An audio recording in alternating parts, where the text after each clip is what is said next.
Okay, guys, what is up? This is OJ Senpai here today to review Magi, the Labyrinth of Magic, chapter 226. Now, so according to the end of this chapter, this is to next week's issue should be the night before the final battle with King David. Sorry, Elder David, because I'm gonna call him King because I don't know why I like calling him King David. Maybe it's because he looks like a king and probably acts like one. But anyways, well, we don't know, but anyways, so next week's issue should be like the night, the not the finale, but we're getting really close to the finale of the fight between King David and Solomon. So this week's chapter is gonna be chapter review is gonna be really brief, kind of. Now, basically, let me get through the base. Let me get through the basics. Um, Pacing, animation, and pacing, artwork, and story progression. Artwork in this chapter was okay plus. It wasn't bad artwork. It was solid. Like there wasn't anything like fantastic about it, but it was just okay plus artwork overall.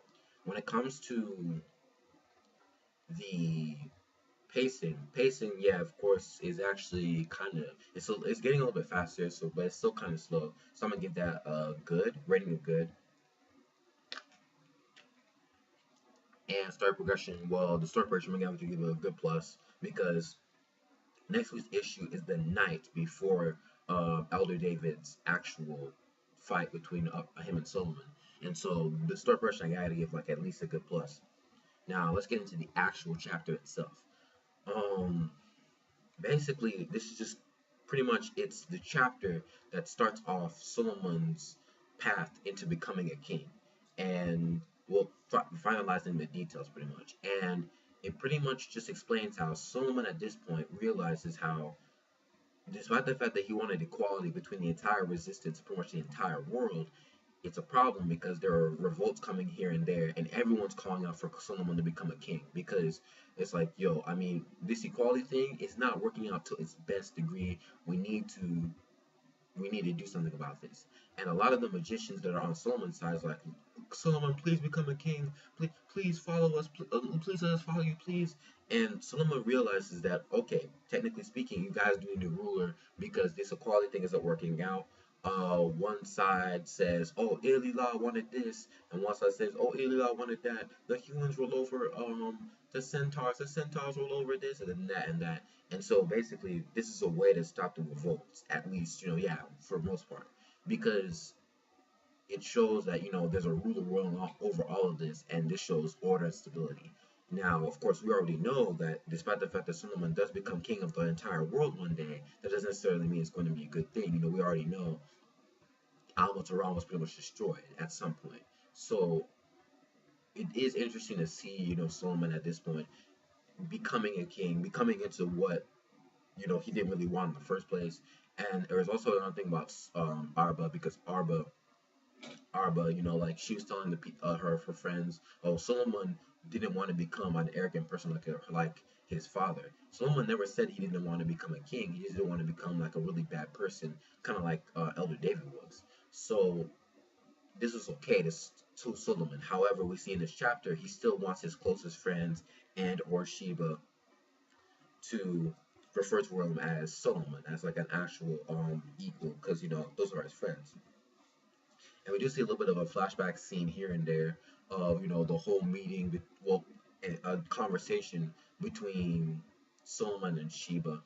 Basically, about his friendships, the friendships that he's made so far, and what he was before all this even happened. So that's pretty interesting there. But we get into some even darker stuff. Well, not darker stuff, more interesting stuff like the Rook. Now, the whole thing, the whole king thing, pretty much finishes off with Sheba and Solomon talking, and then she was doing basically the same thing that Arba told her to do: make sure that Solomon is okay, make sure that he's mentally stable, make sure this doesn't go over his head. That's basically what she's doing, and she's doing a pretty good job of it, in my personal opinion. Now, let's get into the actual Rook stuff, because that's actually pretty interesting. Remember how last chapter Ugo discovered the Rook, and Now we're actually seeing like how the roof technically works. Apparently, there are three planes, at least from what we know in Almataran. There's the physical plane, what we can all see. There's the physics plane, apparently the physics plane or the gravity plane, which Solomon can see himself because he has control over gravity magic. And then there's the spiritual plane, which apparently is where all the rukh reside. Now, of course, you can't see either the physical plane or the spiritual plane. However, according to Ugo, that's where the rukh resides. And one particular thing about the rukh is that despite the fact that all species on their planet have different characteristics and different like you know things about them that make them special, the rukh that they have in their bodies is just the same. It's just the same in quality. Maybe not necessarily in quantity, because there are some that have more rukh than others. We see that in the world where Aladdin and Alibaba reside in. Some have more rukh than others. Well, more Magway, but some have more of the well, maybe it's a, did they mention quantity or quality? That's something I gotta check later. But they pretty much mentioned that when it comes to Rook in general, at least at this point, because there's no mention of actual dark Rook. The Rook between the spiritual plane is pretty much the same for all species on the planet, and this is what catches Solomon's eye. Now, what's interesting is that Solomon sees this, and immediately his eyes get big, and they're like some huge anime. Well, not a huge anime eye big, but like his eyes, like he opens them completely, and we see this image of the symbol that we see on most metal vessels. Um, and we see like Solomon thinking about something. And Ugo says, "Yo, Solomon, what's up?" And Solomon's like, "Oh, nothing, man. Continue with your research." So Solomon is realizing something. We don't know what it is yet necessarily, but we know that it's something important. And of course, like I said before, the end of this chapter, it does say that next week is the night before the fight with Elder David. So next week is the chapter before the finale of this whole fight, and possibly this whole arc. Possibly, I don't know. Will they have any other chapters after this fight? Because they do have to explain what happens to Almataran afterward. But maybe, I don't know for sure. But that's pretty interesting. More along the lines of the Rook. I care more about the Rook than everything else. The whole king scene. I mean, it's interesting because this is something that Solomon didn't necessarily want it to be. He wanted everything to be equal. However, technically speaking, Arba has a point. He wanted to be someone who was good to others. He wanted to be everything to be equal. He didn't necessarily say he didn't want to become king. He just didn't want to become an asshole. True shit. So okay, so yeah, the basics obviously: story progression good plus, pacing good, artwork okay plus. Overall is going to be a good. And when it comes to the chapter itself, I'm going to give that, in my personal opinion, good chapter. So it's a good chapter of Magi. So yeah, tell me your thoughts on this. What do you guys think about what Solomon was thinking about in the chapter?